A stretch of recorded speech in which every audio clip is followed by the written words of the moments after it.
Hello प्यारे बच्चों, good evening. कैसे हैं आप लोग? उम्मीद है आप लोग मस्त होंगे और अपने अपने एग्जाम को लेकर व्यस्त होंगे। आज हम लोग क्लास 12 इंटर आर्ट्स का जो इंटरनेट पर बिहार बोर्ड के द्वारा मॉडल पेपर जारी किया गया है उसके 100 ऑब्जेक्टिव क्वेश्चन को कवर करने जा रहे हैं। आप लोगों से प्लीज रिक्वेस्ट है कि इस वीडियो को शुरू से लेकर अंत तक देखिए, क्योंकि इस वीडियो को देखने के बाद ही आपको पता चलेगा कि आपकी तैयारी क्या है, प्लस क्वेश्चन का लेवल पता चलेगा। और इस वीडियो को यदि आप शुरू से लेकर अंत तक देख लेते हैं तो आपका कम से कम 40 से 45% क्वेश्चन डायरेक्ट बोर्ड एग्जाम में छपेगा। ठीक है, इसीलिए आपको कह रहे हैं कि शुरू से लेकर अंत तक इस वीडियो में आप बने रहिए। और आपसे एक छोटा सा रिक्वेस्ट है, यदि चैनल पर आप पहली बार आए हैं तो चैनल को सब्सक्राइब कर लीजिए और अपने सभी दोस्तों में शेयर कर दीजिए ताकि उसको भी इसका फायदा मिल सके। तो आज का सेशन हम स्टार्ट करते हैं। ठीक है,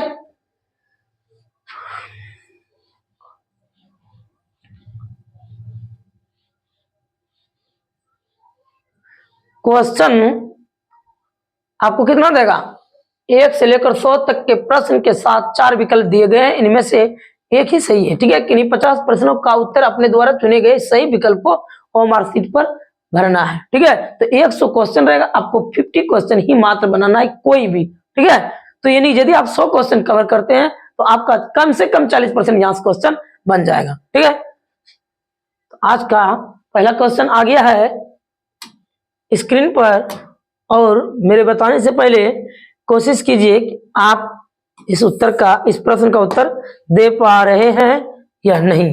आपका पानी का भी पता चल जाएगा। ठीक है, तो आज का वीडियो लंबा होने वाला है, हम कोशिश करेंगे कि सिर्फ क्वेश्चन का आंसर देते हुए निकलेंगे। ठीक है, क्योंकि नहीं तो वीडियो लंबा हो जाएगा। ठीक है, तो आज का पहला क्वेश्चन क्या कह रहा है कि राष्ट्रपति के निर्वाचन की प्रक्रिया भारतीय संविधान के किस अनुच्छेद में वर्णित है? यह है आपका अनुच्छेद 54-55 में। ठीक है, तो क्वेश्चन नंबर 1 का सही उत्तर क्या होगा? ऑप्शन नंबर सी हो जाएगा। ठीक है, पढ़ते हैं आगे। हाँ, यदि विस्तार से जानना है तो कमेंट कीजिए, विस्तार से बताएंगे। यहाँ विस्तार से बताएंगे तो वीडियो लंबा होने की संभावना है। अगला क्या है कि भारत के राष्ट्रपति की संवैधानिक स्थिति क्या है? तो भारत का जो राष्ट्रपति होते हैं ये राज्य का अध्यक्ष, शासन का अध्यक्ष, अर्थात राज्य और शासन दोनों, राज्य और सरकार का अध्यक्ष दोनों का होता है। इसलिए क्वेश्चन नंबर 2 का भी सही उत्तर क्या होगा? ऑप्शन नंबर सी ही होगा। ठीक है, अगला क्वेश्चन देखते हैं, क्वेश्चन नंबर 3। क्वेश्चन नंबर 3 क्या कह रहा है कि कैबिनेट के मेहराब की आधारशिला किसे कहा जाता है? यह कहा जाता है प्रधानमंत्री को। क्वेश्चन नंबर 3 का सही उत्तर क्या होगा? ऑप्शन नंबर बी हो जाएगा। बढ़ते हैं अगले क्वेश्चन की ओर। अगला क्वेश्चन क्या कह रहा है कि भारतीय संविधान के किस अनुच्छेद के अंतर्गत राष्ट्रपति देशव्यापी संकट काल की घोषणा कर सकते हैं? ठीक है, देखिए, देशव्यापी संकट काल की घोषणा, ठीक है, बाह्य आक्रमण के आधार पर हो सकता है। ठीक है, बाह्य आक्रमण, तो देशव्यापी जब भी होगा तो अनुच्छेद 352। ठीक है, यदि आंतरिक गड़बड़ी के कारण किसी राज्य में आंतरिक गड़बड़ी या कोई प्रॉब्लम आ जाए, आंतरिक गड़बड़ी के कारण यदि भारत के अंदर यानी कि राष्ट्रपति शासन लगता है तब 356। और यदि वित्तीय आधार पर, वित्तीय मतलब आर्थिक स्थिति खराब हो जाए उसके बाद यदि, ठीक है, राष्ट्रपति शासन लगेगा तो ये होगा आपका अनुच्छेद 360। ठीक है, तो इस क्वेश्चन का आपको उत्तर क्लियर आ गया होगा। ठीक है, और यहाँ से 3 पॉइंट आपको क्लियर कर दिए। यदि बाह्य आक्रमण पूरे देश का बात करेगा, बाह्य आक्रमण के आधार पर होगा, जो कि अनुच्छेद कितना 352, और इस क्वेश्चन का उत्तर भी क्या होगा? ऑप्शन बी ही होगा। यदि आंतरिक पुस्तक किसी राज्य के अंदर राष्ट्रपति शासन लगाना चाहता है यानी कि राज्यपाल के रिकमेंडेशन पर, तो वह अनुच्छेद 356, और जबकि वित्तीय आपातकाल की स्थिति पर लगेगा तो यह लगेगा अनुच्छेद 360। और वित्तीय आपातकाल भारत में अभी तक एक भी बार नहीं लगा है, इस बात को भी नोट करते जाना है आपको।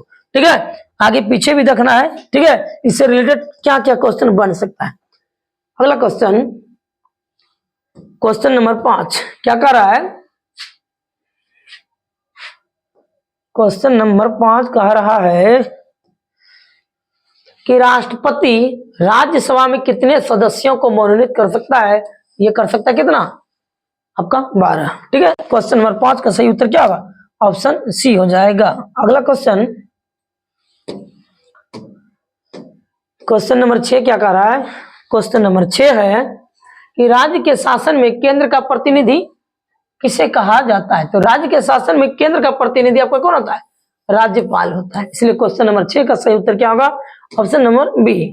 नेक्स्ट क्वेश्चन, क्वेश्चन नंबर 7 क्या कह रहा है कि कोई मंत्री जो संसद या विधायक नहीं है उसे किस समय में संसद या विधायक होना अनिवार्य है? ये 6 महीना के अंदर क्या होना अनिवार्य है? संसद या विधायक। क्वेश्चन नंबर 7 का सही उत्तर ऑप्शन नंबर बी होगा। नेक्स्ट क्वेश्चन देखते हैं, क्वेश्चन नंबर 8। क्वेश्चन नंबर 8 क्या कह रहा है कि किस अनुच्छेद के अंतर्गत राज्यों में, अभी हम पीछे बताएं, राज्य में राष्ट्रपति शासन लगेगा? अनुच्छेद कितना? 356। ठीक है, बाह्य आक्रमण के आधार पर 52, वित्तीय पात के आधार पर 360। तो क्वेश्चन नंबर 8 का सही उत्तर क्या होगा? ऑप्शन नंबर सी हो जाएगा। ठीक है, बढ़ते हैं अगले क्वेश्चन की ओर। अगला क्वेश्चन क्या है कि कौन राज्य के मंत्री परिषद का अध्यक्ष होता है? राज्य के मंत्री परिषद का अध्यक्ष होता है, ये हो जाएगा मुख्यमंत्री। राज्य के मंत्री परिषद, लोकसभा का मंत्री परिषद का होता था कौन? यानी प्रधानमंत्री। उसी तरह राज्य के मंत्री परिषद का अध्यक्ष हो जाएगा आपका मुख्यमंत्री। क्वेश्चन नंबर 9 का सही उत्तर होगा ऑप्शन नंबर बी। बढ़ते हैं अगले क्वेश्चन की ओर। वीडियो को शुरू से लेकर अंत तक देखना है, जरा भी मिस नहीं करना है। ठीक है, यही वक्त है कुछ करने का। ठीक है, आंखों में नींद है मगर सोना नहीं है, यही वक्त है कुछ करने का, इसे खोना नहीं है प्यारे दोस्तों। अगला क्वेश्चन क्या कह रहा है कि कौन भारत के राष्ट्रपति पर महाभियोग लगा सकता है?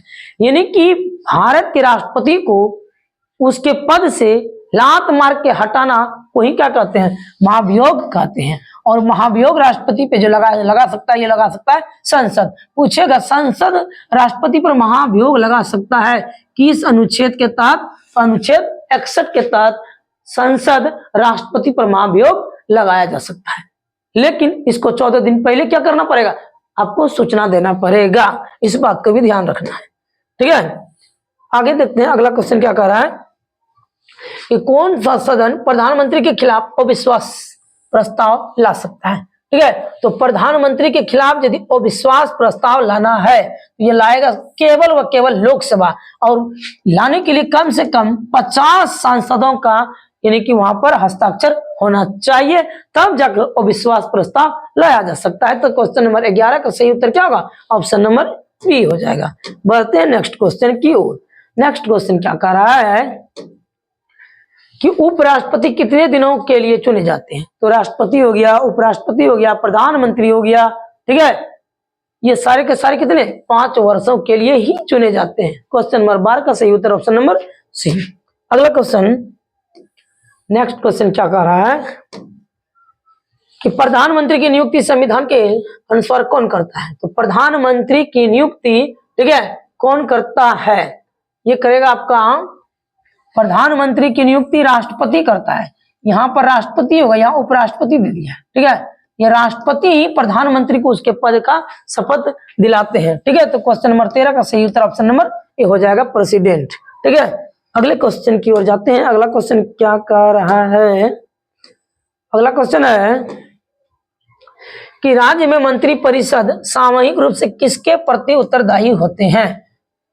जिस तरह लोकसभा में मंत्री परिषद, ठीक है, लोकसभा के प्रति उत्तरदायी होता है, उसी तरह राज्य में मंत्री परिषद सामूहिक रूप से विधानसभा के प्रति क्या होगा? उत्तरदायी होगा। क्वेश्चन नंबर 14 का सही उत्तर क्या होगा? Option number A. अगले क्वेश्चन की ओर रुक करते हैं। अगला क्वेश्चन क्या कर रहा है? अगला क्वेश्चन है क्वेश्चन नंबर 15, राज्यों में विश्वविद्यालयों के कुल अधिपति कौन होते हैं? यह आपका राज्यपाल होता है। क्वेश्चन नंबर 15 का सही उत्तर क्या हो गया? Option number B. अगला question, next question, question number 16, किस अनुच्छेद के अंतर्गत राज्यपाल अध्यादेश जारी करता है? तो राज्यपाल अध्यादेश जारी करेगा तो अनुच्छेद कितना?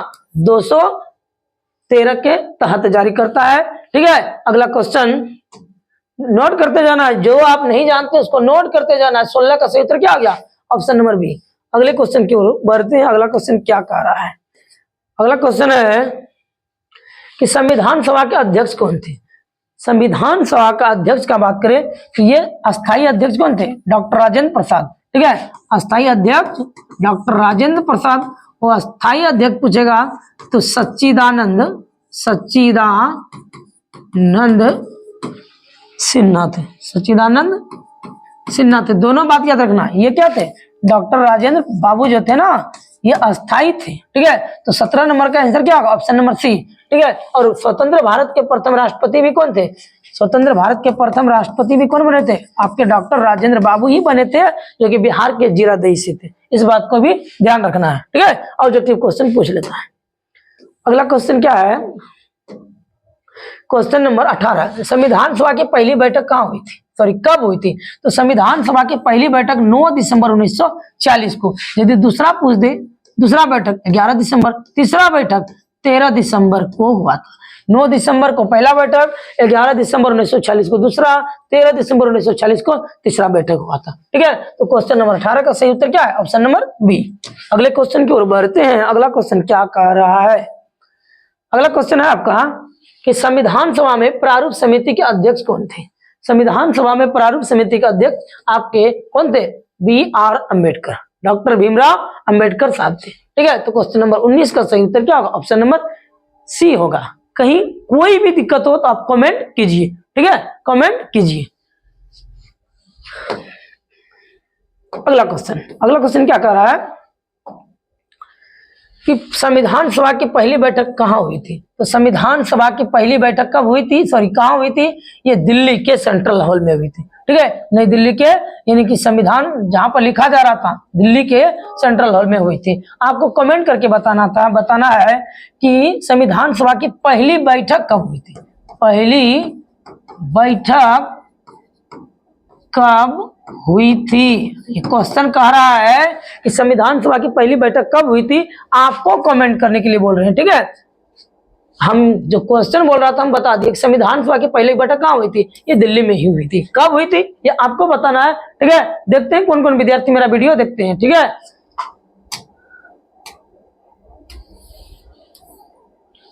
अगला क्वेश्चन है कि भारतीय संविधान सभा के सदस्यों की कुल संख्या कितनी थी?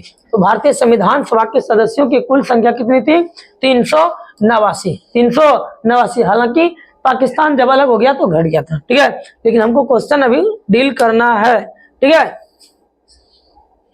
अगला क्वेश्चन कि संविधान सभा के विभिन्न पहलुओं का अध्ययन करने हेतु संविधान सभा द्वारा कितनी समितियां गठित की गई थी? मेरे हिसाब से ये 22 समितियां गठित की गई थी, जिसमें 8 प्रमुख थी। 8 क्या थी?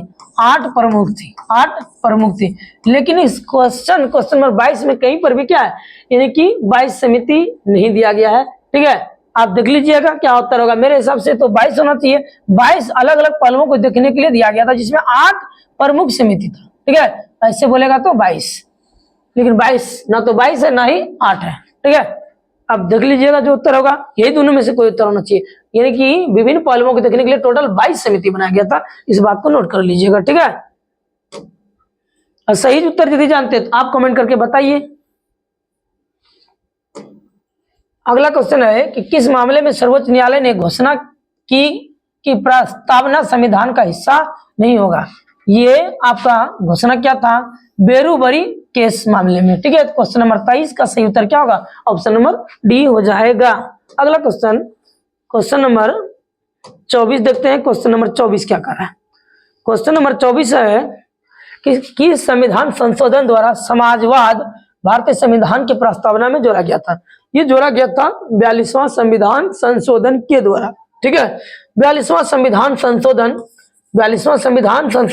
कब हुआ था? आप लोग बता दीजिएगा, क्योंकि पढ़ाए हैं आप लोग को। ये कब हुआ था? 1976 में हुआ था। ठीक है, 1976 में हुआ था। ठीक है, आगे बढ़ते हैं। अगला क्वेश्चन क्या कह रहा है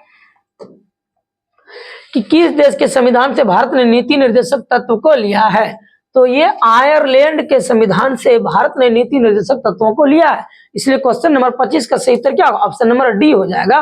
ठीक है, अब नीति निर्देशक तत्व जो है ना संविधान के भाग 3 में है। भाग कितना में है? संविधान के भाग 3 में है। ठीक है, अब पूछेगा कितना से कितना अनुच्छेद में?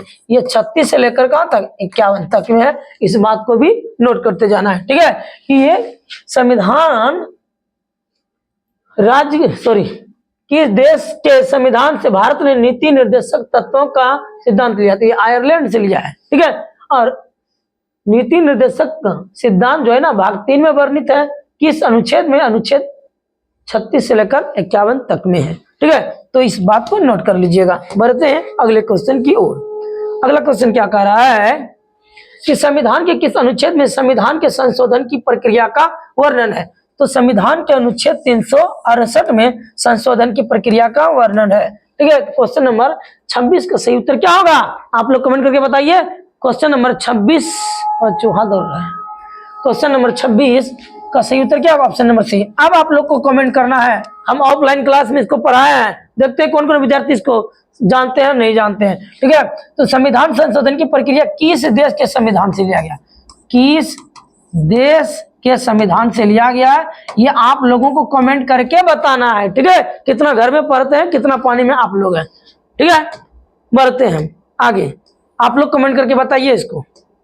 अगला क्या बोल रहा है कि न्यायिक समीक्षा का सिद्धांत भारतीय संविधान ने किस देश के संविधान से लिया है? तो ये लिया है USA, United state of America, संयुक्त राज्य अमेरिका। क्वेश्चन नंबर 27 का सही उत्तर क्या हो गया? ऑप्शन नंबर ए हो गया। आगे बढ़ते हैं अगले क्वेश्चन की ओर। ठीक है, जो नहीं जानते उसको नोट भी करते जाना है। सर्वप्रथम किस देश में संघात्मक शासन स्थापना हुई? तो ये सर्वप्रथम कहाँ हुई थी? यही हुई थी, अमेरिका में ही हुआ था। तो क्वेश्चन नंबर 28 का सही उत्तर क्या होगा? ऑप्शन नंबर बी होगा। ठीक है, आगे बढ़ते हैं अगले क्वेश्चन की ओर। अगला क्वेश्चन क्या कह रहा है कि राष्ट्रपति की संकटकालीन शक्तियां किस देश के संविधान से ली गई है? ये लिया गया वीमर जर्मन संविधान से लिया गया। वीमर जर्मन संविधान से लिया गया है। तो क्वेश्चन नंबर 29 का सही उत्तर ऑप्शन नंबर डी हो जाएगा। ठीक है, बढ़ते हैं नेक्स्ट क्वेश्चन की ओर। ये आपका पॉलिटी का चल रहा है। इसके बाद अगला जो आएगा कल आपका हिस्ट्री का मॉडल सेट का आ जाएगा, तो उसको भी देख लेना है। अगला क्या है कि मूल संविधान में कितने अनुच्छेद हैं? तो मूल संविधान में आपका 395 अनुच्छेद है। मूल संविधान में कितना अनुच्छेद? 395। आपको बताना है कि वर्तमान में कितना अनुच्छेद है, वर्तमान में कितना है, हम पढ़ाए हैं, उसको भी कमेंट करना है। उसके बाद मूल संविधान में आपका कितना भाग था, मूल संविधान में कितना भाग था ये बताना है। ठीक है, मूल संविधान में अनुसूची कितनी थी? तो मूल संविधान में अनुसूची कितना था? ठीक है, ये भी बताना है। और वर्तमान में कितना है ये भी बताना है। तो क्वेश्चन नंबर 30 का उत्तर क्या होगा? ऑप्शन नंबर बी हो जाएगा। ठीक है, इधर आपको बताना है, जितना क्वेश्चन किए आपको कमेंट करना है। ठीक है, क्या घर में पढ़ते हैं और नहीं पढ़ते हैं। अगला है कि विदेश संबंध का विषय किस सूची में रखा गया है? तो विदेश मामले को यानी केंद्र सरकार देखती है, और केंद्र में जो कानून बनाती है वो संघ सूची होता है, संघ सूची। तो विदेशी मामले को किस सूची में रखा जाएगा? संघ सूची में रखा जाएगा। ठीक है, आपको फिर से यहाँ पर क्वेश्चन दिया जा रहा है कि संघ सूची में कितना विषय है, संघ सूची में कितने विषय हैं, समवर्ती सूची में कितने विषय हैं, ठीक है, और राज्य सूची में कितने विषय हैं, राज्य सूची में कितने विषय हैं। ठीक है, हमने बता दिया था, हम एक बता देते हैं, फिर भी संघ सूची में 100 विषय। अब बात में कि आपको राज्य सूची और समवर्ती सूची में यानी कितना कितना विषय रखा गया है आपको बताना है। देखिए, संघ सूची में केंद्र सरकार कानून बनाएगी, ठीक है, समवर्ती सूची में केंद्र और राज्य दोनों मिलकर बनाएगी, जबकि राज्य सूची में केवल राज्य सरकार बनाएगी। बात समझ में आ गया? ठीक है, और जितना क्वेश्चन बोले उसका आपको कमेंट में उत्तर बताना है। ठीक है, तो क्वेश्चन नंबर 31 का सही उत्तर क्या आ गया? Option number A. बढ़ रहे हैं अगले क्वेश्चन की ओर। अगला क्वेश्चन क्या कह रहा है कि किस ख्याति प्राप्त लेखक ने भारत को अर्ध संघ कहा? ये कहा था आपका केसी व्हेलर ने, केसी व्हेलर ने। क्वेश्चन नंबर 32 का सही उत्तर क्या होगा? ऑप्शन नंबर सी हो जाएगा। अगला देखते हैं अगला क्वेश्चन क्या कर रहा है, क्या बोल रहा है कि गोस्वामी समिति का गठन कब हुआ था? गोस्वामी समिति का गठन कब हुआ था? 75, 90, 2001, 2005? नहीं, ये हुआ था 1990 में। तो क्वेश्चन नंबर 33 का सही उत्तर क्या होगा? ऑप्शन नंबर बी हो जाएगा। ठीक है, कोई दिक्कत तो कमेंट कीजिए। वीडियो क्वालिटी ठीक ठाक है ना? भले मेरा चेहरा खराब आ रहा है उससे मतलब नहीं है। ठीक है, लेकिन वीडियो का क्वालिटी अच्छा होना चाहिए। आपको समझ में आ रहा है ना, कोई दिक्कत नहीं हो रहा है ना, ठीक है। अगला क्वेश्चन क्या है कि संविधान के किस भाग में केंद्र और राज्यों के बीच वित्तीय संबंधों का वर्णन है? यह है आपका 12वें भाग में। कितना भाग में? 12वें भाग में है। तो क्वेश्चन नंबर 34 का सही उत्तर क्या होगा? Option number D. Next question, question number 35 देख रहे हैं। क्वेश्चन नंबर 35 क्या कह रहा है कि स्थानीय स्वशासन का विषय किस सूची में आएगा? स्थानीय शासन का विषय आपके राज्य सूची में आएगा। किस सूची में आएगा? राज्य सूची। स्थानीय मतलब क्या? राज्य सरकार ना, ठीक है। तो क्वेश्चन नंबर 35 का सही उत्तर ऑप्शन नंबर बी हो गया। आगे देखते हैं अगला क्वेश्चन। अगला क्वेश्चन क्या कर रहा है कि भारत में क्षेत्रीय परिषदों का अध्यक्ष कौन होता है? क्षेत्रीय परिषदों का अध्यक्ष आपका कौन होता है? ये गृह मंत्रालय होता है। कौन होता है? गृह मंत्रालय। और ये जो पढ़ा रहे हैं आपका पॉलिटी का, यानी कि इंटरनेट द्वारा जारी किया गया मॉडल सेट 1 है, ठीक है। इस संडे जो टेस्ट होगा सारा का सारा क्वेश्चन यही से रहेगा, ठीक है। एक और से वीडियो को देख लेना। चोरी नहीं, डकैती करवा रहे हैं आप, पढ़ के इसको यानी कि याद करना पड़ेगा। अगला क्वेश्चन क्या है? क्वेश्चन नंबर 37, सिक्किम का किस वर्ष भारतीय संघ में विलय हुआ? सिक्किम 1975 में भारत में मिला था, यानी 16 मई 1975 को सिक्किम क्या हुआ? भारत का 22वां राज्य बना था। भारत का 22वां राज्य बना। शायद ये 36वां कॉन्स्टिट्यूशनल अमेंडमेंट एक्ट था, ठीक है। इस बात को नोट कर लीजिएगा। इससे पहले सिक्किम भारत का राज्य नहीं था, एक विदेश था, विदेश था, उसको मिलाया गया, ठीक है। ये इससे पहले क्या हुआ? 1 साल सिक्किम भारत में रह के देखा सावर्ती राज्य की तरह, ठीक है। जब उसको सब कुछ भारत में घुला मिला सा अपना जैसा लगने लगा तो 1975 ईस्वी में क्या हो गया? सिक्किम भारत का राज्य बन गया। कौन सा राज्य? 22वां राज्य। कौन सा संशोधन? शायद 36वां संशोधन, ठीक है। बढ़ते हैं आगे। अगला क्वेश्चन क्या कह रहा है कि किस राज्य के पृथक होकर सन 2009 में छत्तीसगढ़ राज्य अस्तित्व में आया? ये छत्तीसगढ़ मध्य प्रदेश से अलग हुआ है। किससे अलग हुआ है? एमपी से अलग हुआ है। एमपी मध्य प्रदेश से। क्वेश्चन नंबर 38 का सही उत्तर क्या होगा? ऑप्शन नंबर सी हो जाएगा, ठीक है। अगला क्वेश्चन देखते हैं, क्वेश्चन नंबर 39। क्वेश्चन नंबर 39 क्या कह रहा है कि अवशिष्ट शक्तियां किससे प्राप्त है? तो अवशिष्ट शक्तियां केंद्र सरकार को प्राप्त है। 39 का उत्तर क्या होगा? ऑप्शन नंबर ए हो जाएगा, ठीक है। आगे देखते हैं अगला क्वेश्चन। क्वेश्चन नंबर 40 क्या कह रहा है कि भारत में सुहट केंद्र के साथ साथ संघीय ढांचे का अधिकार कहां से लिया गया है? ये लिया गया है कहां से? कनाडा से लिया गया। कहां से लिया गया है?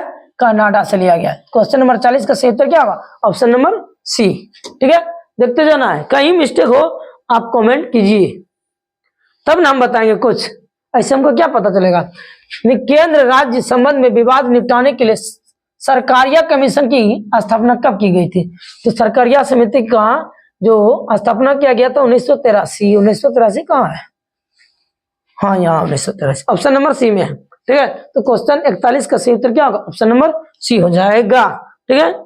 अगला क्वेश्चन, आप शुरू से यानी ना तो कम से कम मेरे साथ आप एग्जाम तक बने रहो। मैं इस बात की गारंटी नहीं, गारंटा लेता हूं कि आपका एक भी ऑब्जेक्टिव क्वेश्चन क्या होगा? मेरे पढ़ाए हुए से बाहर नहीं होगा। सिर्फ साथ दीजिए एग्जाम तक। अगला क्वेश्चन है कि मौलिक अधिकारों को लागू करने के लिए निम्नलिखित में से कौन रीड जारी करता है? तो मौलिक अधिकारों का जो संरक्षक होता है ना, आपका सुप्रीम कोर्ट होता है। यदि सुप्रीम कोर्ट नहीं है तो हाई कोर्ट है।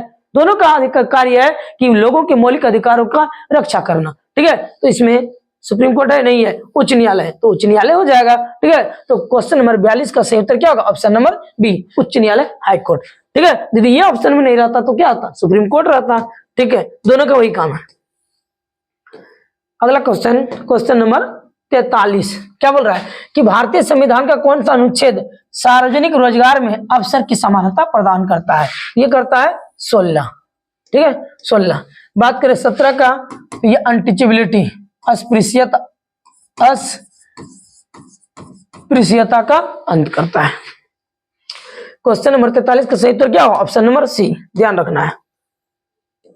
वीडियो को 2 बार 4 बार देख लीजिए, नहीं तो कॉपी में कलम लीजिए, नोट में एकदम नोटबुक में नोट करते जाना है, तब कुछ होगा, ठीक। सिर्फ देखने से कुछ नहीं होगा, ठीक है। इस तरह तो यूट्यूब पे बहुत सारा वीडियो रखा हुआ है। अगला है, भारतीय संविधान में कितने भारतीय संविधान में कितने मौलिक कर्तव्य है? अधिकार ने पूछा है, मौलिक कर्तव्य। ठीक है, तो ये है वर्तमान में कितना मौलिक कर्तव्य, वर्तमान में 11। ठीक है, वर्तमान में कितना है? 11 ही है। ठीक है, 11 है कि 12? फिर से आपको बता रहे हैं 11 है कि 12। ठीक है, आपको कमेंट करना है कि मौलिक कर्तव्य वर्तमान में भारतीय संविधान में कितना है? 11 है कि 12? 11 की 12, 11 की 12 कमेंट। अगला हल्का क्वेश्चन था इसीलिए देखते हैं। अगला कि भारत के संविधान के किस अनुच्छेद के अंतर्गत उच्चतम न्यायालय रेट जारी कर सकती है? उच्चतम न्यायालय मतलब सुप्रीम कोर्ट, उच्चतम न्यायालय मतलब सुप्रीम कोर्ट। सुप्रीम कोर्ट अनुच्छेद 32 के तहत रेट जारी करती है। ठीक है, तो क्वेश्चन नंबर 45 का सही उत्तर क्या हुआ? Option number B. ठीक है, अगला क्वेश्चन क्या कह रहा है कि भारतीय संविधान के किस भाग का उद्देश्य कल्याणकारी राज्य की स्थापना करना है? ये होगा आपका राज्य के नीति निर्देशक तत्व। ठीक है, तो क्वेश्चन नंबर 46 का सही उत्तर क्या होगा? Option number D. बात करें राज्य के नीति निर्देशक तत्व, ये लिया गया है आयरलैंड के संविधान से। आयरलैंड के संविधान से अनुच्छेद 36 से लेकर कहां तक में? 51 तक में। और भाग पूछे किसमें है? ये भाग 3 में है। तो क्वेश्चन नंबर 46 से हमें 4 क्वेश्चन समझ में आ गया, ध्यान दीजिएगा। ठीक है, और नहीं जानते हैं तो नोट भी करते जाइएगा। ठीक है, अगला क्वेश्चन क्या कर रहा है कि 19वें अनुच्छेद में नागरिकों को कितनी स्वतंत्रताएं दी गई है? तो 19वें अनुच्छेद में नागरिकों को कितनी स्वतंत्रताएं? 6 स्वतंत्रताएं दी गई है। ठीक है, कितना है? 6। बढ़ते हैं नेक्स्ट क्वेश्चन की ओर। अगला क्वेश्चन है कि भारतीय संविधान का कौन सा अनुच्छेद उपाधियों का अंत करता है? उपाधियों का अंत करता है कौन? उपाधियों का अंत करता है आपका 18, अनुच्छेद 18 उपाधियों का अंत। 17 में क्या है? 17 में है अस्पृश्यता, अनटचेबिलिटी। अस्पृश्यता का अंत है 17 में, जबकि उपाधियों का अंत है 18 में। मतलब कोई भी व्यक्ति, ठीक है, अपने मन से कोई भी अपने नाम के आगे उपाधि नहीं लगा सकता है। जैसे राजा राम मोहन राय, हम अपने नाम के आगे राजा लगा दें, ठीक है, ऐसा नहीं। हाँ, लेकिन यानी कि कॉलेज हो गया, पढ़ लिख कर यदि कोई डिग्री हमने लिया है, हासिल किया है, तो हम अपने नाम के आगे डिग्री लगा सकते हैं। ठीक है, लेकिन अपने मन से कोई नाम के आगे नहीं लगा सकता उपाधि, इसका अंत कर दिया गया। ठीक है, अगला क्वेश्चन नंबर 49, भारतीय संविधान के किस भाग में मौलिक अधिकारों का वर्णन है? तो भारतीय संविधान के भाग 3 यानी 12 से 35, अनुच्छेद 12 से 35 भाग 3 में आता है। भाग 3 में है, भाग 3 में मौलिक अधिकारों की चर्चा है। भाग 3 किधर है? भाग तीसरा भाग, अनुच्छेद पूछेगा 12 से लेकर 35 तक में। ठीक है, तो 49 का सही उत्तर क्या होगा? ऑप्शन नंबर बी हो जाएगा। बढ़ते हैं नेक्स्ट क्वेश्चन की ओर। अगला क्वेश्चन क्या कह रहा है कि भारतीय संविधान का कौन सा अनुच्छेद समाजवाद के सिद्धांत को दर्शाता है? यह दर्शाता है अनुच्छेद 39। ठीक है, तो क्वेश्चन नंबर 50 का सही उत्तर क्या होगा? ऑप्शन नंबर बी हो जाएगा, ध्यान दीजिए। ठीक है, अगला क्वेश्चन क्या कर रहा है? क्वेश्चन नंबर 51 कि किस मौलिक अधिकार के तहत बेगार का निषेध किया गया? बेगार का निषेध क्या किया? यह शोषण के विरुद्ध अधिकार है, अनुच्छेद 23। ठीक है, क्वेश्चन नंबर 51 का सही उत्तर क्या होगा? ऑप्शन नंबर सी हो जाएगा। अगला क्वेश्चन देखते हैं, क्वेश्चन नंबर 52। क्वेश्चन नंबर 52 क्या कह रहा है कि मौलिक अधिकारों के संशोधन में कौन सक्षम है? तो मौलिक अधिकारों के संशोधन में केवल कौन? सांसद, यानी संसद सक्षम है। क्वेश्चन नंबर 52 का सही उत्तर क्या होगा? ऑप्शन नंबर डी हो जाएगा। नेक्स्ट क्वेश्चन 53 क्या कर रहा है? क्वेश्चन नंबर 53 क्या कर रहा है कि संविधान के किन प्रावधानों को न्याय योग्य नहीं माना गया है? ये नहीं माना गया मौलिक अधिकार और मौलिक कर्तव्य को। ठीक है, तो क्वेश्चन नंबर 53 का ऑप्शन क्या हो जाएगा? सही उत्तर हो जाएगा आपका ऑप्शन नंबर ए, मौलिक अधिकार। मौलिक अधिकार को क्या न्याय योग्य नहीं माना गया है? ठीक है, अगला क्वेश्चन क्या कर रहा है कि संविधान के किस संशोधन ने मौलिक कर्तव्यों को जोड़ा गया? संविधान के किस संशोधन ने, में होना चाहिए ना, में मौलिक कर्तव्यों को जोड़ा गया है? ये जोड़ा गया है 42वां संविधान संशोधन 1976 के द्वारा जोड़ा गया है। इस बात को नोट कर लेना है। ठीक है, बढ़ते हैं नेक्स्ट क्वेश्चन की ओर। अगला क्वेश्चन क्या कह रहा है कि संविधान के किस अनुच्छेद द्वारा अस्पृश्यता का अंत किया गया है? अस्पृश्यता का अंत किया गया अनुच्छेद 17 के द्वारा। ठीक है, क्वेश्चन नंबर 55 का सही उत्तर क्या होगा? ऑप्शन नंबर डी हो जाएगा। अगला क्वेश्चन देखते हैं, क्वेश्चन नंबर 56।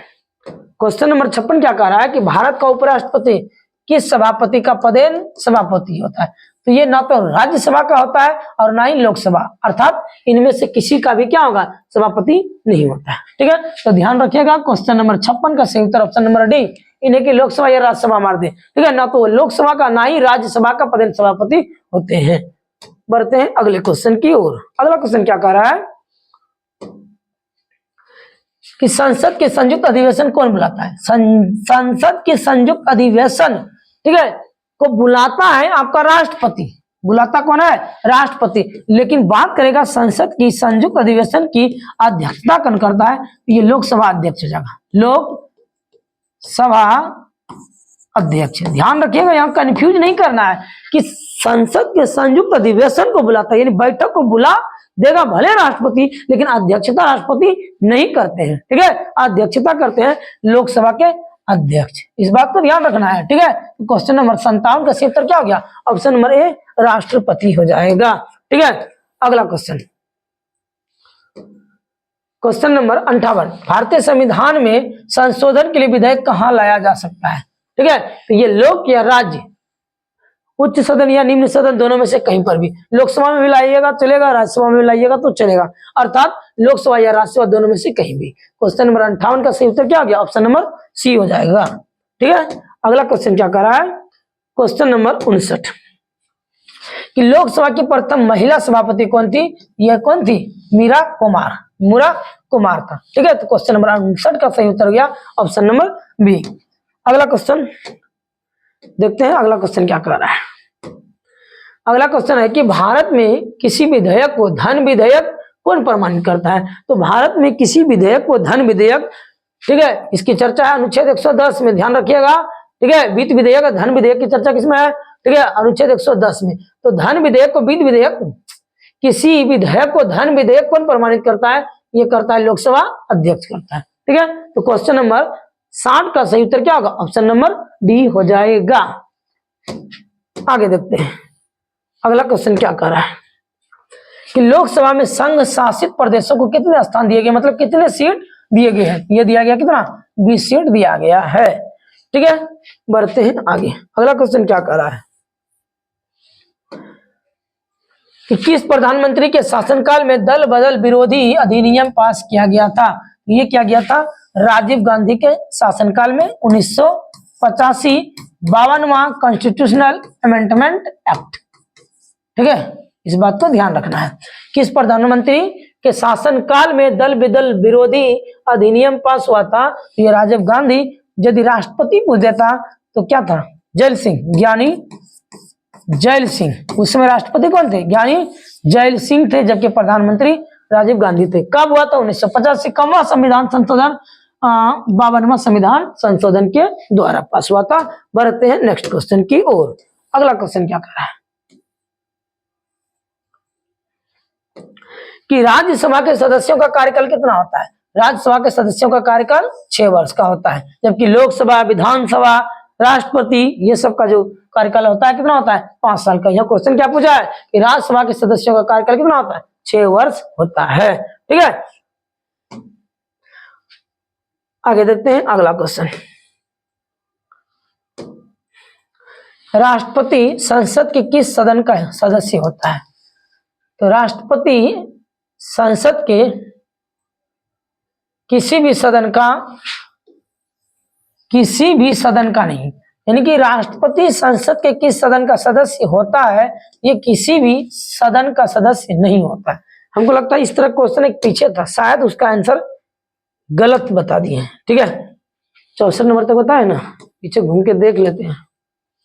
एक क्वेश्चन पे डाउट हो रहा है।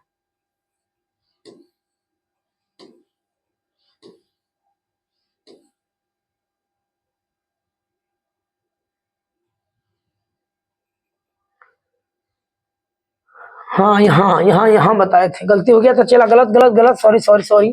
भारत का उपराष्ट्रपति, राष्ट्रपति नहीं, यहाँ उपराष्ट्रपति है, किस सभा का पदेन सभापति होता है? तो मेरे प्यारे विद्यार्थी जी, ठीक है, यानी कि उपराष्ट्रपति राज्यसभा का पदेन सभापति होता है। हमसे भूल हो गई थी, ध्यान से उतर गया था, ठीक है, इसके लिए सॉरी, ठीक है। देख लीजिएगा क्वेश्चन नंबर 56, ठीक है। फिर हम लोग चलते हैं 64 से आगे निकले, 61, 62, 63 के बाद 64 तक बता दिए थे। अगला क्वेश्चन देखते हैं 65। क्वेश्चन नंबर 65 क्या कह रहा है कि वर्तमान में लोकसभा के सदस्यों की संख्या कितनी है? तो ये इतना ही है, कितना है? 543, ठीक है। पूछेगा कि लोकसभा की अधिकतम सीट कितना है? 552। 552 में क्या होता है? 545 पर क्या होता है? यानी कि सरकार बनती है।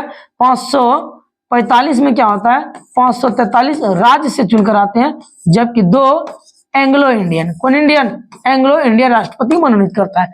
543 में भी 13 केंद्र शासित प्रदेश से, बच गया 530, ये स्टेट से चुनकर आते हैं। इस बात को भी ध्यान रखिएगा, ये होता है यूनियन टेरिटरी से इतना, स्टेट से इतना चुन के आता है, ठीक है।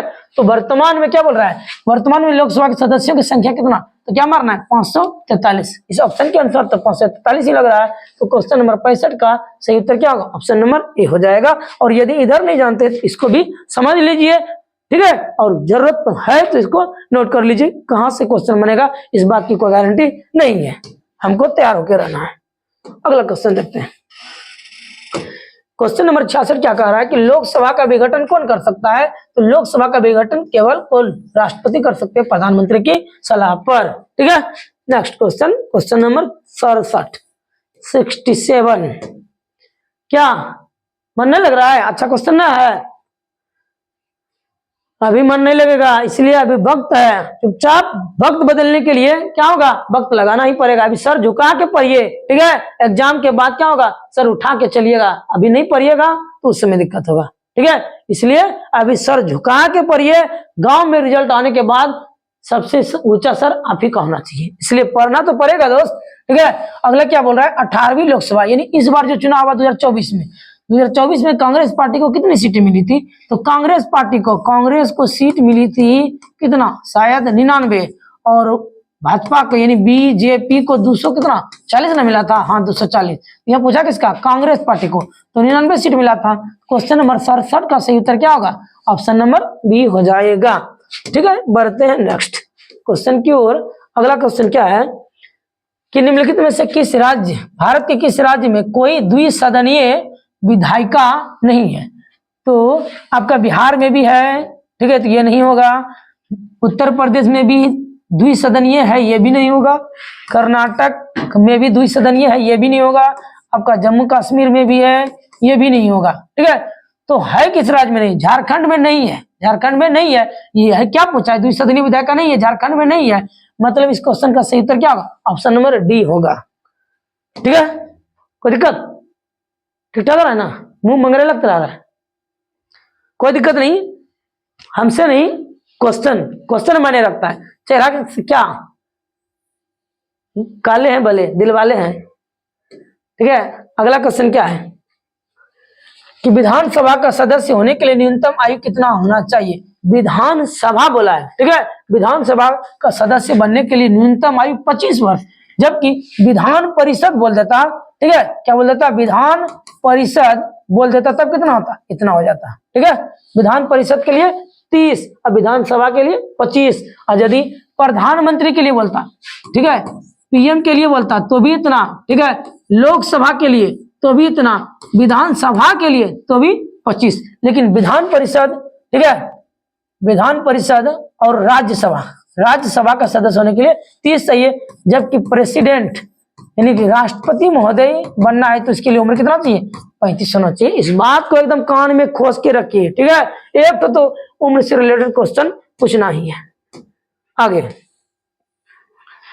70 नंबर पे हम लोग आ गए हैं इस पड़ाव पर। अगला क्वेश्चन क्या कर रहा है कि केंद्रीय मंत्रिपरिषद किसके प्रति सामूहिक रूप से उत्तरदायी होते हैं? केंद्रीय मंत्रिपरिषद सामूहिक रूप से लोकसभा के प्रति उत्तरदायी होते हैं। तो क्वेश्चन नंबर 70 का सही उत्तर क्या होगा? ऑप्शन नंबर डी हो जाएगा।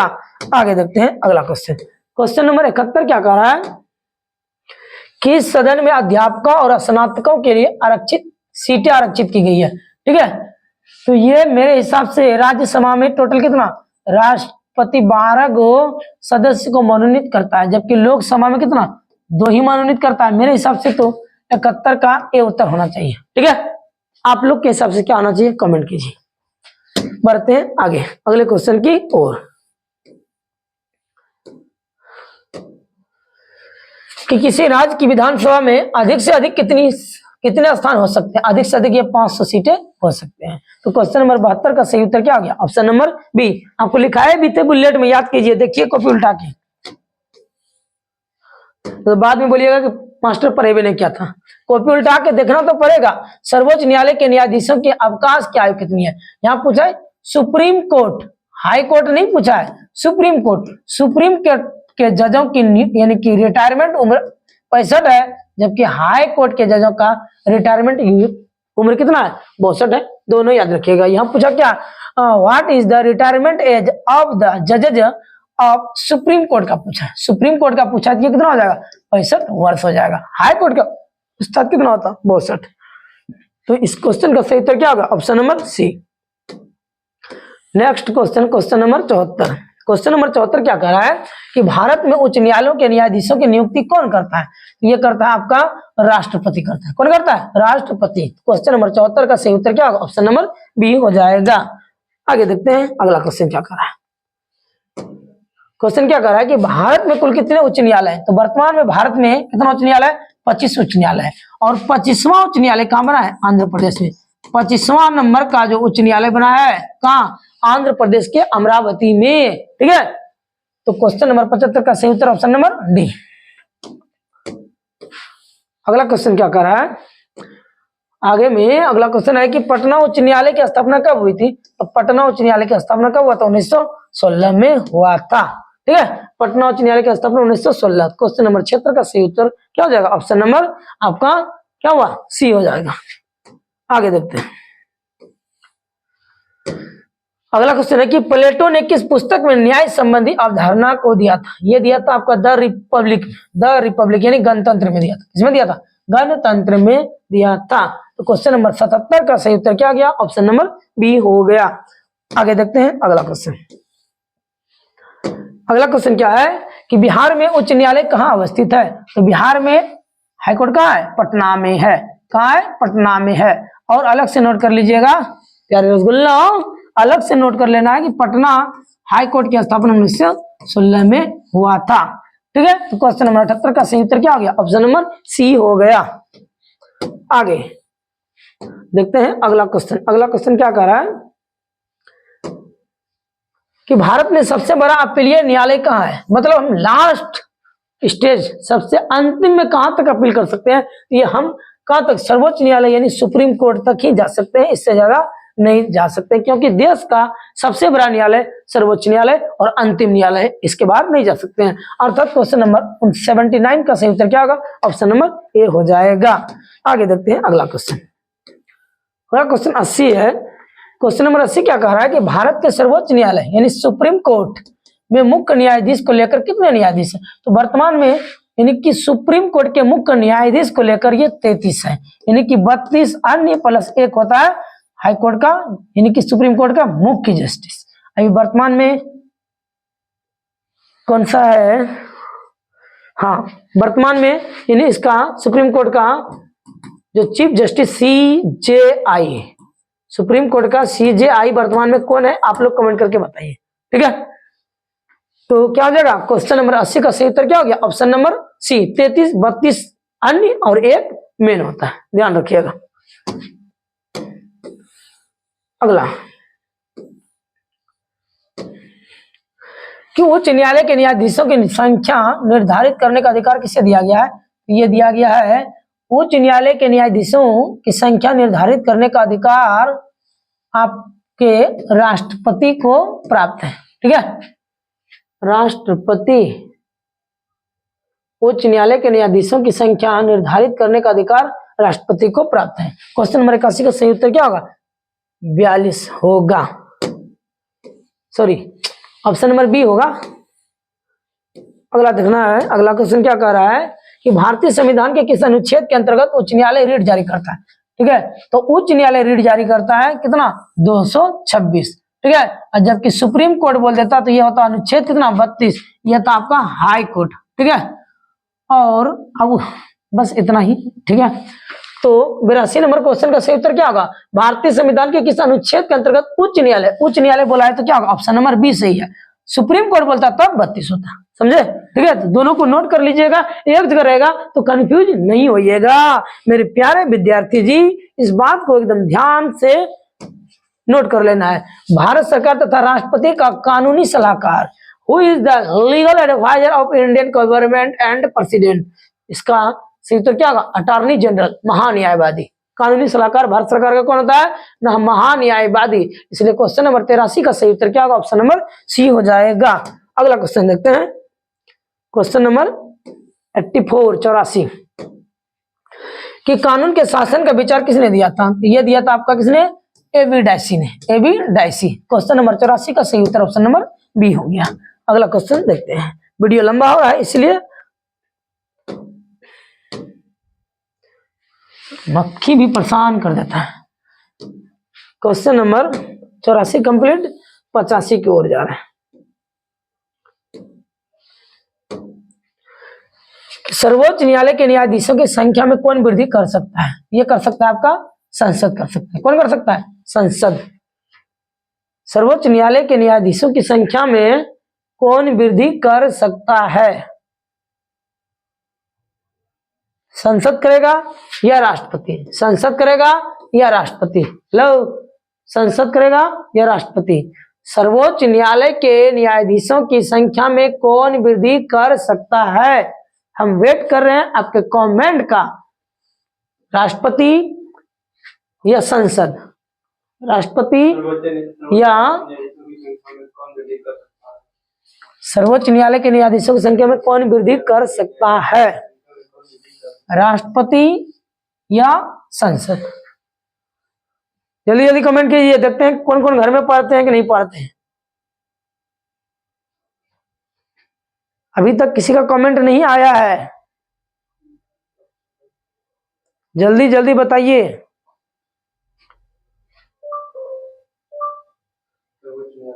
कोई विद्यार्थी पढ़ने वाला ना है,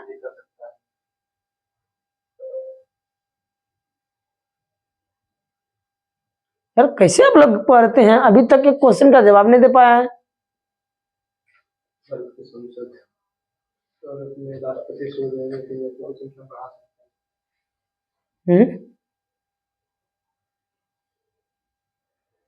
एक भी विद्यार्थी कमेंट कीजिए।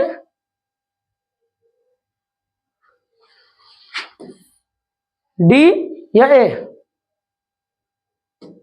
जल्दी। तो सही उत्तर इसका होगा राष्ट्रपति, ठीक है। सर्वोच्च न्यायालय के न्यायाधीशों की संख्या में वृद्धि कर सकता है, ठीक है, ये राष्ट्रपति कर सकता है क्योंकि राष्ट्रपति इसको क्या करता है, शपथ दिलाता है, ठीक है। तो क्वेश्चन नंबर 85 का सही उत्तर हो जाएगा ऑप्शन नंबर ए। इतना देर कीजिएगा तो कैसे होगा, ठीक है, इतना देर नहीं करना है, ठीक है। आपके एग्जाम का टाइम है, अब तैयारी नहीं तो कब, इसी से आपकी तैयारी का अंदाजा भी लगता है, ठीक है। आगे देखते हैं, लोकसभा में एंग्लो इंडियन के लिए कितनी स्थान आरक्षित है। हम पहले बोला है क्या कि लोकसभा की अधिकतम सीट कितना है, 552 है, ठीक है। सरकार बनती है 545, 545 में जो चुनाव होता है ये 543 का होता है। 2 एंग्लो इंडियन चुने जाता है, एंग्लो इंडियन चुने जाते हैं राष्ट्रपति के द्वारा, ठीक है। तो क्वेश्चन नंबर 86 का सही उत्तर क्या होगा, ऑप्शन नंबर ए हो जाएगा। समझ में आया।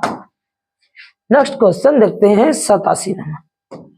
क्वेश्चन नंबर 87 क्या है कि भारतीय संविधान के किस भाग में चुनाव आयोग की व्यवस्था की गई है, ये क्या गया अनुच्छेद भाग 15 में, भाग 15, ठीक है।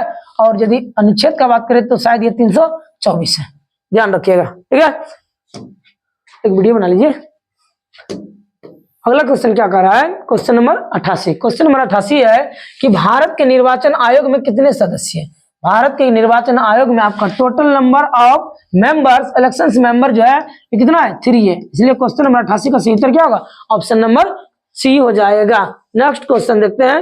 नेक्स्ट क्वेश्चन क्या कर रहा है, 89 कि भारत के मुख्य चुनाव आयुक्त को हटाने की शक्ति किसे प्राप्त है? मुख्य चुनाव आयुक्त को हटाने की शक्ति आपका राष्ट्रपति को प्राप्त है। ठीक है, ध्यान दीजिएगा, नोट करते जाइए, जो उत्तर नहीं जानते नोट करते जाइएगा। यहां से लगभग 40 क्वेश्चन आपके एग्जाम में डायरेक्ट आएगा। इस बात को भी ध्यान रखिएगा कि भारत में राजनीतिक दलों को चुनाव चिन्ह कौन प्रदान करता है? ये करता है निर्वाचन आयोग, इलेक्शन कमीशन करता है। ठीक है, किस पार्टी का चुनाव चिन्ह क्या होगा? तो क्वेश्चन नंबर 90 का सही उत्तर क्या होगा? ऑप्शन नंबर आपका बी हो जाएगा।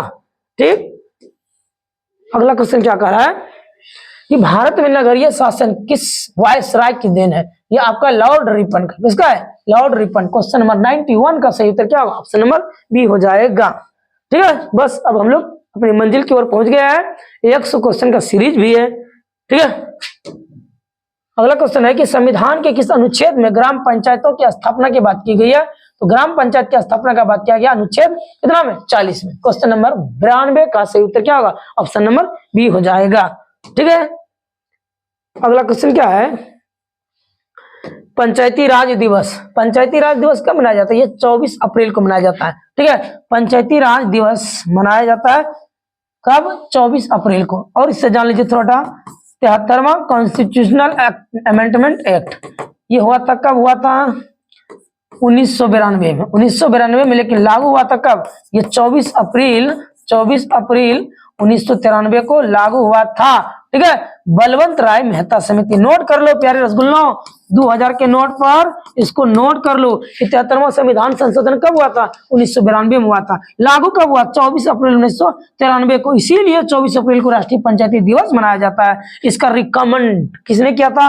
बलवंत राय ने। बलवंत राय मेहता समिति, बलवंत राय मेहता समिति के सिफारिश पर, ठीक है, इस पंचायत को त्रिस्तरीय बना दिया। कितना स्तरीय? त्रिस्तरीय बना दिया गया। ठीक है,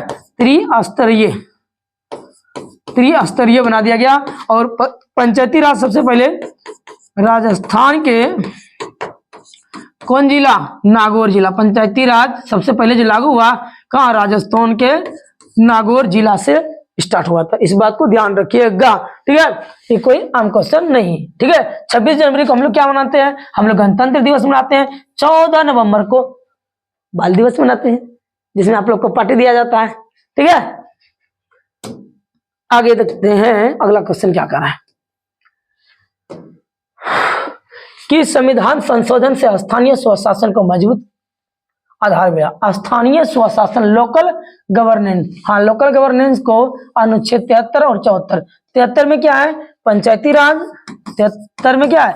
पंचायती राज। ठीक है, और 74 में क्या है? नगर निकाय, नगर निगम। ठीक है, यानी कि लोकल गवर्नेंस। तो ये दोनों क्या है? लोकल का ही बात करता है। ठीक है, तो क्वेश्चन नंबर 94 का सही उत्तर क्या होगा? ऑप्शन नंबर ए हो जाएगा। 74वां संविधान संशोधन ये कब हुआ था?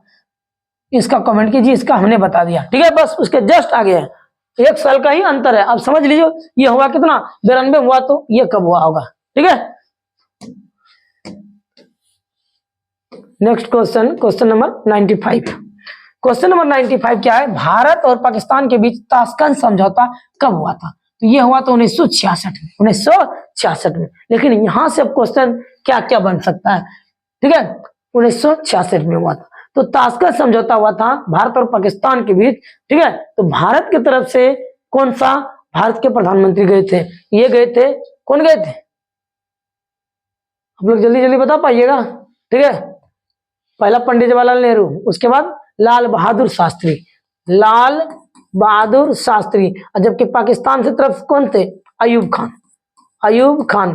लेकिन दुर्भाग्यवश या अफसोस कहिए, ठीक है, हमारे प्रधानमंत्री लाल बहादुर शास्त्री जी का यही निधन हो गया। क्वेश्चन भी बनता है ऐसा कौन सा प्रधानमंत्री था जो विदेश गए उसके बाद लौट कर कभी नहीं आए? तो लाल बहादुर शास्त्री। अर्थात भारत और पाकिस्तान के बीच जो ताशकंद समझौता हुआ था, लाल बहादुर भारत की तरफ से, पाकिस्तान की तरफ से अयूब खान इसमें भाग लिए थे। ठीक है, 1966 में हुआ था ताशकंद में। ठीक है, क्वेश्चन नंबर 95 का सही उत्तर ऑप्शन नंबर बी हो गया।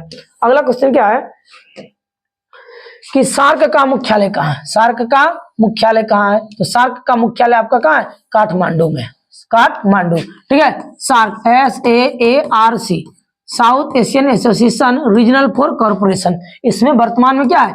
8 देश है। वर्तमान में कितना देश है? 8 देश है। और सबसे लास्ट में जो इसमें जुटा है, सबसे लास्ट में जो जुटा है आपका अफगानिस्तान जुटा है, अफगानिस्तान जुटा है। ठीक है, इसमें कौन कौन देश है? तो हो गया आपका मालदीव, श्रीलंका, भारत, पाकिस्तान, अफगानिस्तान, नेपाल, और नेपाल के बाद भूटान, उसके बाद बांग्लादेश। ये 8 देश है सार्क में।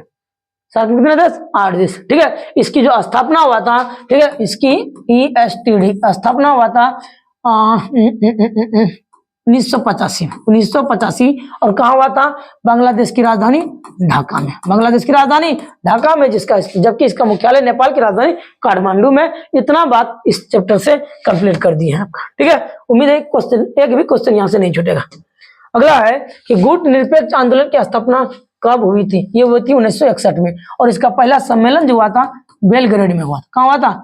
पहला सम्मेलन जो हुआ था बेलग्रेड में हुआ था। इस बात को नोट कर लेना है। ठीक है, पूछता है तो क्वेश्चन नंबर 97 का सही उत्तर क्या होगा? ऑप्शन नंबर बी हो गया। अगला क्वेश्चन नंबर 98 देखते हैं। क्वेश्चन नंबर 98 क्या कह रहा है कि उल्फा किस देश का आतंकवादी संगठन है? तो उल्फा आपके भारत का ही है, असम राज्य का। उल्फा भारत के ही असम राज्य का आतंकवादी संगठन है। जबकि श्रीलंका का पूछता तो लिट्टे है, लिबरेशन ऑफ टाइगर तमिल इलम, ये लिट्टे यहीं का है। ठीक है, और पाकिस्तान का कौन है? पाकिस्तान का नाम ही नहीं जानते हो सबका। ठीक है, पाकिस्तान का कौन है आप लोग बताइए। ठीक है, पाकिस्तान में तो ढेरी है, वहां का राष्ट्रीय खेल है बम से जो खेलता है। ठीक है, तो ये दो देश का याद रखिएगा।